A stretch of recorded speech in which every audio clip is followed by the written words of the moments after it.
You know what I love? I absolutely love this idea of including animation, an animated series, as part of canon. Like, that is special to me. Because no one else does it. No one else really includes the animated spin-offs when they are creating, film canon. But Star Wars has done that.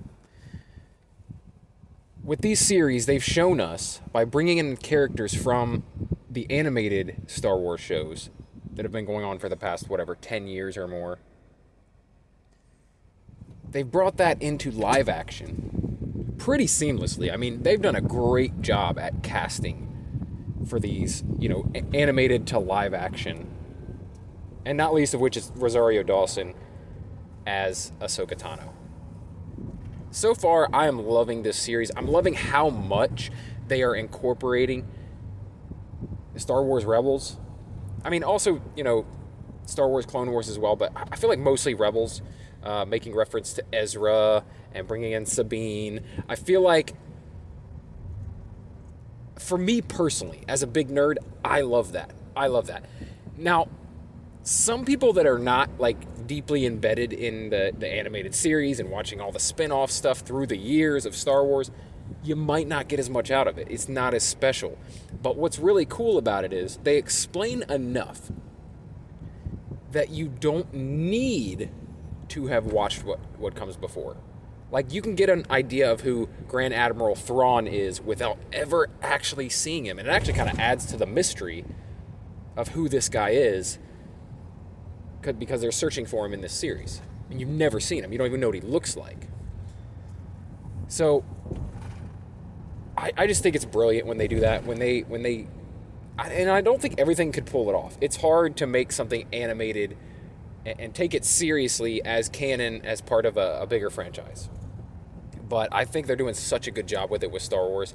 And even like the MCU, the Marvel Cinematic Universe, also a Disney property, has not done this in quite the same way. The only thing that they've really brought in animated that was part of canon was the What If series. And that's debatable, right? Because those are alternate realities. They featured some characters that also end up getting featured in film, but because they're alternate realities, they don't have to actually be canon. You don't have to take them as seriously to the MCU canon. But with Star Wars, they're making it like it does matter. Like, all the stuff that happened in the Clone Wars has come back through a lot in The Mandalorian, and now in Ahsoka, but especially now they're really leaning hard on Rebels, right? And I'm excited to see where this goes.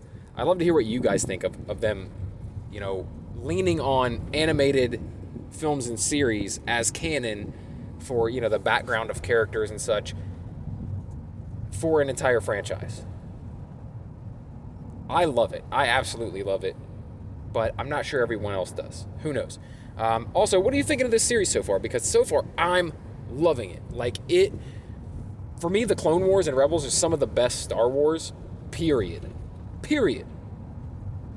And actually, I'm really kicking myself because I've never watched the final season of Rebels.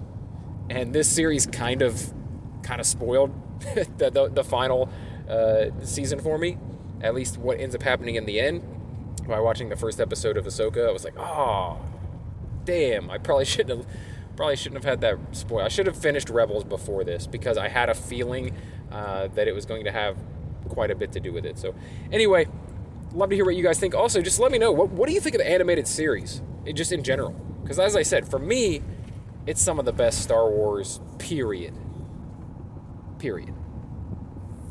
All right, guys, if you like this sort of thing, where I talk about entertainment, pop culture, that sort of thing, then please subscribe to the channel, or favorite or follow the Daily BS podcast. And if you do decide to stick around, then I'll talk to you again real soon.